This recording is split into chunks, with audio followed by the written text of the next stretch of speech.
You are smart, you have a degree, you have a career, you can read people, and yet you stayed. Long before you saw it, long before you knew, long before your friends stopped asking questions and started giving you that look. And the question that haunts you, the one that you ask yourself every night at 2 a.m. How could someone like me not walk away? Today, I am going to answer those questions. Not with judgment, but with science. Because the truth is, your intelligence is not what saved you from that relationship. In many ways, it is exactly what kept you in it. There is a dangerous assumption that our society makes that intelligent people don't get manipulated, educated people recognize abuse, the strong people leave. The World Health Organization reported in 2025 that an estimated 840 million women globally have experienced partner or sexual violence in their lifetime. Nearly 1 in 3 women worldwide. These were not all uneducated women. These were not all women without options. These were the doctors, lawyers, officers, professors. These were the women who built careers, who were raising families, who were solving problems on a daily basis, and yet they could not leave. Because intelligence is not a shield against manipulation. Sometimes it is the very thing that keeps the cage door locked. Let me show you how this exactly works. Trap 1: the analyst curse. Intelligent people do not just feel things, they understand it. So when something painful happens in a relationship, instead of trusting the gut that says leave, the brain starts analyzing. They had a difficult childhood, they are carrying generational trauma. Maybe if I understand them better, I can fix it. A 2026 Psychology Today essay puts it perfectly. Highly intelligent people spend excessive time analyzing the dynamic, researching, reading, until they can see the childhood wound behind every act of cruelty. But understanding what drives someone's destructive behavior does not justify the behavior itself. You became their therapist, their excuse maker, their historians.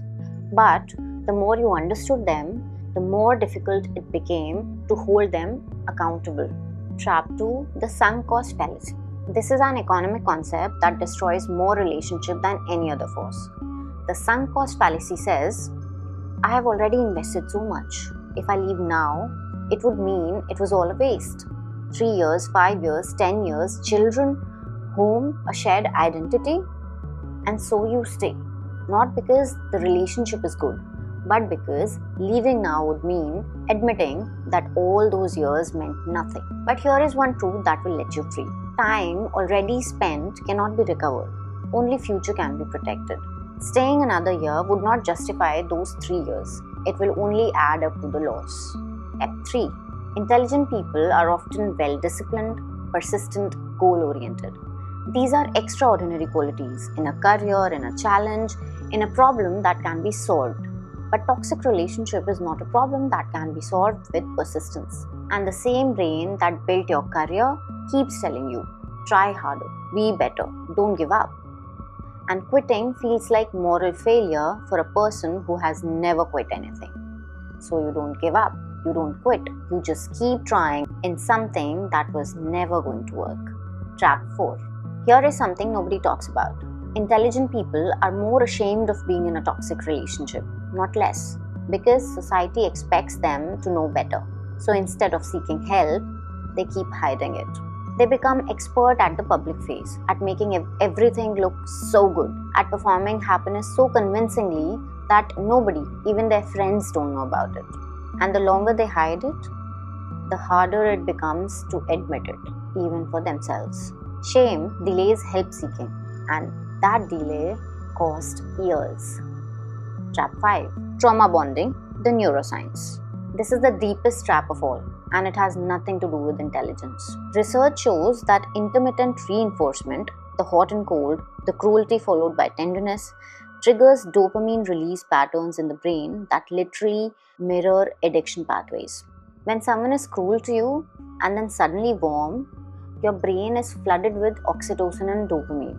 The relief feels like love, and the warmth feels like a proof that the good person is still in there. Neuroscience confirms this mimics drug dependency. When you try to leave, you go through withdrawal. Not metaphorically, neurologically. Your brain has been chemically conditioned to need this person, even while they are destroying you. This is not weakness. This is biology being weaponized against you. Now, let's see what research actually shows. Studies on toxic relationships consistently find that the average victim of emotional abuse attempts to leave 7 times before leaving for good. 7 times. Not because they are weak, but because the attempt is met with a cycle. Apology, warmth, promises hope. And then the brain responds to it the way it responds to any other addiction.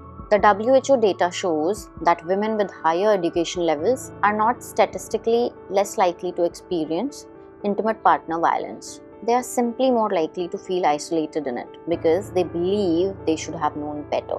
That isolation is the most dangerous part, because the person who thinks they should handle it alone handles it alone until they can't. Let me give you something real now. Not love yourself more or you deserve better. Actual tools. 1. Name the trap you are in. Is it the analyst curse, or are you over-explaining their behavior?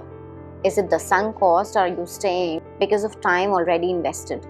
Is it the overachiever's trap, or are you treating this like a problem you can solve with effort? Name it, because you cannot fight something you haven't identified yet. 2. Separate understanding from justification. You can understand why someone behaves the way they do and still refuse to accept it. Understanding is not same as excusing. Compassion is not same as tolerance. You can feel empathy for their wound and still protect yourself from their behavior. 3. Tell one person the truth. Not everything, not the whole story. Just one person and one honest conversation. Because shame lives in silence. The moment one person knows the truth, the shame loses half its power. 4. Reframe what leaving means. Leaving is not failure. Leaving is not giving up. Leaving a burning building is not quitting the building. It is survival. I want to say something directly to whoever needed this video today.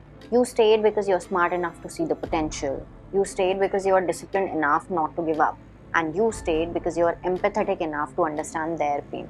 These are not flaws, but they were aimed at the wrong person. The relationship that deserves your intelligence, your persistence, your empathy is the one where those qualities are met with the same. Not weaponized, not exploited, not punished. You did not stay because you were weak. You stayed because you were extraordinary. If this hit something in you, drop a comment and let me know. You don't have to share much. Just write, I needed this today. And share it with someone who is still trapped and does not have words for it. And subscribe to my channel for power, psychology and truth that takes courage to say out loud. Intelligence could not save you from it, but understanding it will.